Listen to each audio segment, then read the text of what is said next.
And with that, I mean, I want to emphasize, and I thank all of you because, I mean, we're all amongst friends here, and some folks, hopefully, if you haven't met everybody, let me do a quick introduction.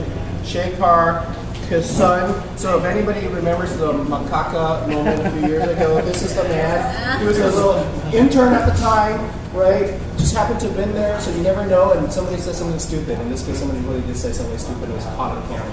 And so you never know what role we all play. There's Thomas Fan. He's with the Department of Energy, and also with AGEN, the Asian American Government Executives Network. We have Tonya, who's my communications person. And we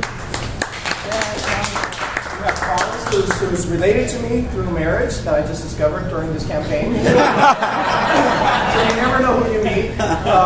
Chris, my field ops person. Josh is in the camera. He's my super intern. Uncle Bob, his Uncle Bob also writes for the Chinese press, so it always helps to bring press into the family.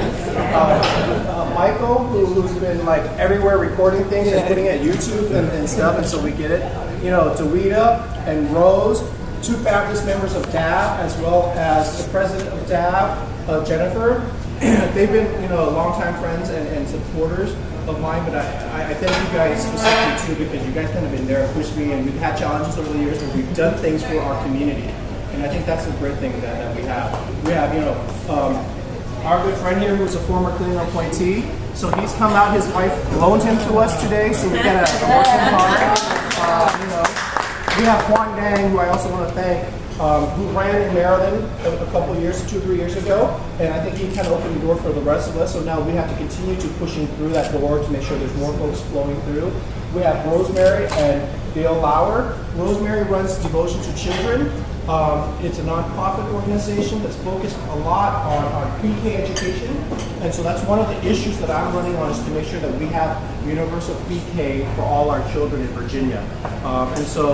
And I already told Terry, Terry's staff is that when I win, I'm going to be one of those guys. I want to be the guy to introduce that legislation for pre-K. So I really want to put my name on that. I want to. They also have an event next week. If you guys are able to sponsor or know people who want to sponsor, because I think it's also, again, it's always networking and meeting different people. And then we have my good friend Nancy, who introduced Jung and I. So that's not the reason I'm out here. Special then. So she actually went to school with Jung in kindergarten. And so the reason I want to introduce everybody, so that everybody can get the flavor of who's here, is that at the end of the day, it's about community. I've ran and I've soul searched and I've been challenged on what issues and what's my platform, and I realized I got to push the stuff that I've been pushing for as a community activist, which is education, which is strong in our community, small business, and having our voices heard. The same stuff that we always fought for, now I'm just going to continue to fight for it in Richmond. And so things aren't going to be different. Last week, I just sent out a mailer, but last week I went door knocking and met a young child, 3-year-old, and she said, I was talking to her mom, and mom already said, I'm going to vote for you, and I'm also going to work on that poll for that day. So I was just chit-chatting with the mom, and next thing this girl was like getting in. I thought she was really repeating what we were saying, but she was like really knew the issues that traffic goes out, and she, went down to the next house to show me traffic goes all the way over here, and this is why we got to fix our roads. I'm like going, wow. And so I made my second campaign promise to her. I said, when you run for office in school, I will be there to campaign for you, because we want to encourage our young children to take leadership roles, to be part of our community. And that's really why I'm running. And I want to thank all of you for coming out, because we're door knocking, even like, I don't know if you see my bumper sticker down here? It really is my bumper sticker, because on one of these door knocking days, this gentleman just kind of waved me off. I said, okay, fine, As I was talking away, he pulled his thing off and called me back and said, wait, are you going to win? I said, yes, I am. I thought he was going to throw something at me at that point. But he came back and said, I support you. You're going to have my vote. And then he also started saying, he started reaching out in his pocket. I didn't know what he was doing. He says, look, you're going to need some walking cash. And so he donated right there on the spot. So I said, wait, I got to write this down, because with the ethics issue, I got to write it down that you give me a donation. He allowed me to put a bumper sticker up, a yard sign up, and so you never know. So this is my little thing, but nobody ever gave me a one-on-one on campaigning, so I just said, so I purposely walk around with my back pocket now, because that's what I learned, I got to advertise myself, even when I'm walking away. So I'm just sharing this because I'm excited. You know, this morning Nancy and I did some door knocking. We put out a couple of yard signs. I'm trying to give away everything I have, all the bumper stickers, all the yard signs, because this race is winnable. This race is about representing our community, and all of us who've been advocates in the community, I'll share with this. When Mark and I win, and when we run for re-election in 2 years, we have to start thinking about who else is going to run within our community. I mean, that's because all of us have been looking at about the long term, and that's what I present to you amongst folks, right? So who else is going to be running in 2 years? So that's all I have to say, really. Thank you for your checks. Thank you for reaching out. If there are other friends who have time to volunteer on Tuesday, you know, even standing at the poll for a couple hours, passing out lit, we need to continue to do that. We have to continue to reach out to our folks to call them to vote, because this year is when the budget is decided, and a lot of people are complaining out there. And one of the things, the distinction between me, my opponent and I, education is a priority number one for me. Right now, Fairfax County has a deficit of $150 million. My opponent voted to cut the budget by $620 million. So you do the math on that.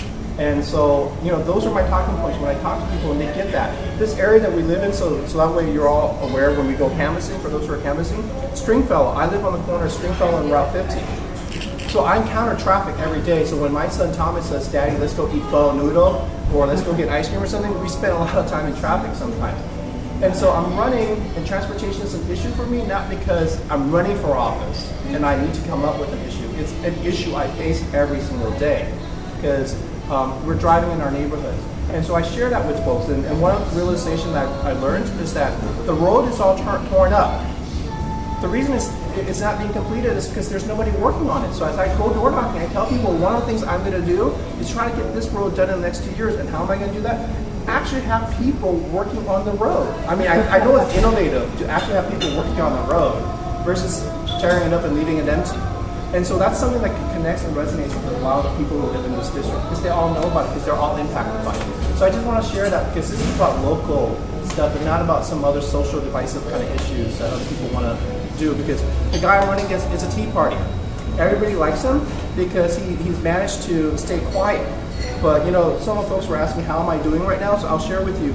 The absentee ballots have been great in our favor. You know, we're leading about 200 votes.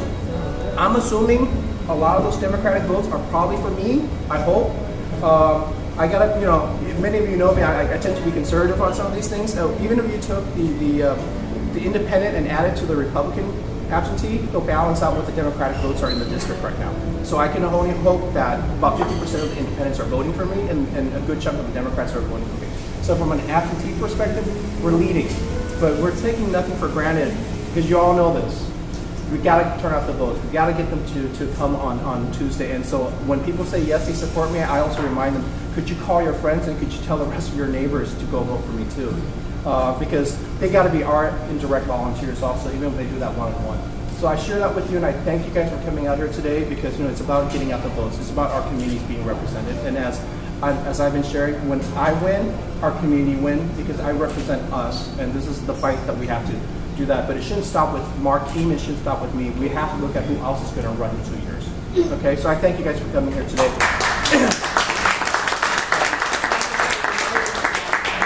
A large number of us are from Maryland. Oh yes, and a good chunk of the folks here are from Maryland. So for those, because I want, thank you for reminding me, because since their vote is disenfranchised this year, we need to bring them here. And that's really the thing, is you know, Democrat, Republican, Marylanders or DCers, we got to invite everybody, because it's about winning. And so I really thank the Maryland crowd for coming today. In Maryland.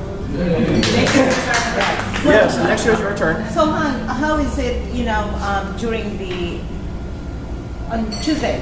So how is it the Marylanders can help you? Well, the Marylanders can come, and we're still going to need help with canvassing that day, because some of the folks who haven't gone voting yet, because we're still going to canvass until the end of the day. We also need help with folks working the polls for a couple hours, just passing out literature. And what I'm going to do is I'm going to introduce Chris also, who's going to help do some canvassing, you know, give us some canvassing info, but then jump in if there's other stuff I'm leaving out that people could help us with. But definitely still canvassing, phone banking, making phone calls to remind folks who haven't gone out to vote yet, and definitely just working the polls, and even dragging, even if somebody's a non-citizen, they can still volunteer on Tuesday, passing out lit. I mean, that's how I've been presenting it to some folks, because we're not a citizen. How can we help? I said, come pass out lit for us. You know? So, any other questions? Because I'm going to introduce Chris right now. So,